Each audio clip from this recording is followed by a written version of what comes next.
Every morning starts with a fight. Not with people, but with time. Eyes barely open, alarm snoozed 3 times, and the clock already says 5:30 a.m.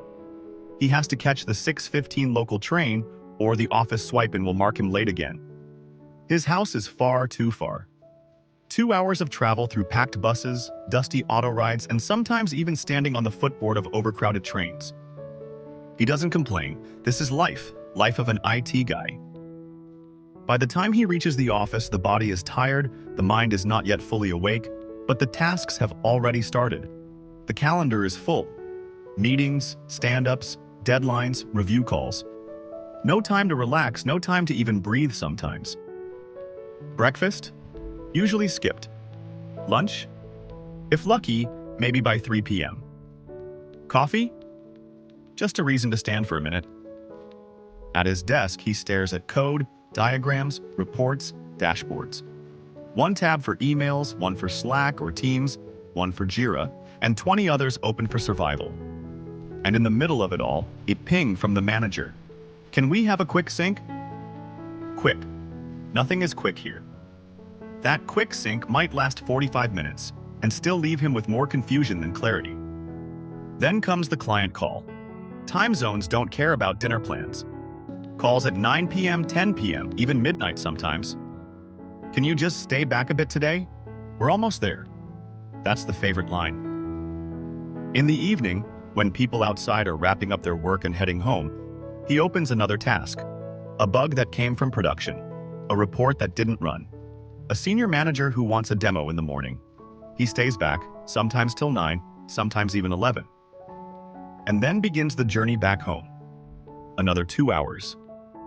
This time more tired, more drained. His legs hurt, shoulders stiff, eyes closing.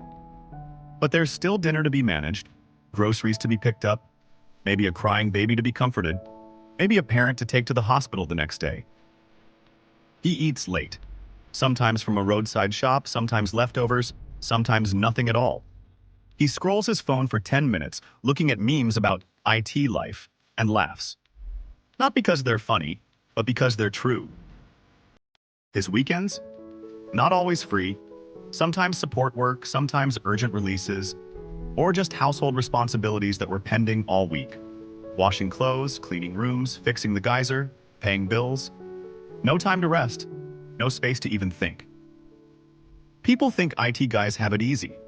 Air-conditioned rooms, laptops, coffee machines, and canteens. They don't see the mental load.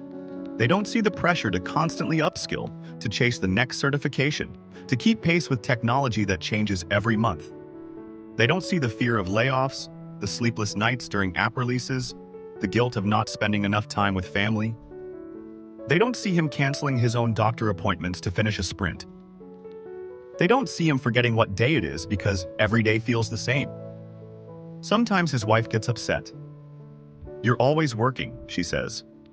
Sometimes his child says, "Appa, why don't you play with me anymore?" Sometimes his mother says, "You don't look well. Are you eating properly?" But what can he say? He just smiles and says, "I'm fine." But deep down, he's tired. Not just physically, mentally, emotionally. A tiredness that sleep can't fix. A weight that doesn't lift even on Sundays. He wants to do better. He wants to be there for his family, take care of his health, pursue his hobbies. But the workload, the targets, the office politics, the never-ending Zoom calls, they don't leave space for any of it.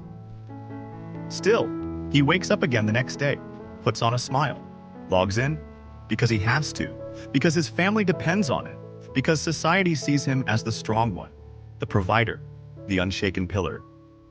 No one asks if he's okay, no one checks if he's breaking inside, but he keeps going. Because that's the life of an IT guy. It's not just about writing code. It's about surviving the commute, enduring the meetings, handling the stress, and still coming home to be a father, a husband, a son, a friend. So the next time you see someone saying he's just doing a desk job, maybe think again. Maybe sit with him. Ask him how he's really doing. Maybe what he really needs is just someone to understand.